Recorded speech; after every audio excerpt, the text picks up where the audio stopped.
Much for that. And as you just mentioned here, residents at the apartment complex where that shooting was happening were stuck in limbo while the standoff went on for hours, well into the night. Some neighbors that we spoke with say officers were able to evacuate them during the standoff. Others, though, were stuck inside their apartments and having to lay low. KENS 5's Earl Stoudemire details what several neighbors say was a night out of the ordinary.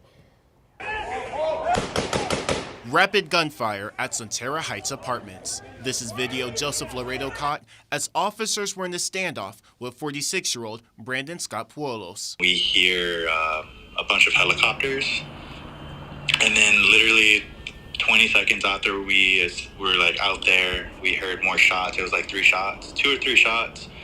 And I told my mom, I was like, hey mom, those are gunshots. It's gunfire. It was like Wild Wild West all night long until about 4 o'clock this morning. In the middle of the gunfire, some neighbors like Carol Houston were just steps away from the shooter. I live right here, and he was right there.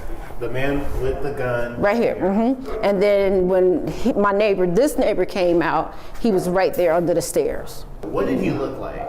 Tall, he had on jeans, like a sweatshirt. This is a shot a neighbor provided us of Poulos in this apartment breezeway. You can see him holding and pointing a gun. Afterwards, Houston says Poulos ran towards apartment building 11. It was scary. I've never been in nothing like that in my life. Some neighbors were caught in the middle. One of the policemen told me, like, ma'am, you need to get on your car or you need to leave. So I started running towards the street. Others went for cover. I actually got on the floor and then I went in my bathtub. Elena Owanzi was also on standby, hearing the end of the standoff. I heard a bunch of gunfire and then it just stopped, and I believe they got him. Because then they finally entered the unit. In Stone Oak, Earl Stoudemire, KENS 5.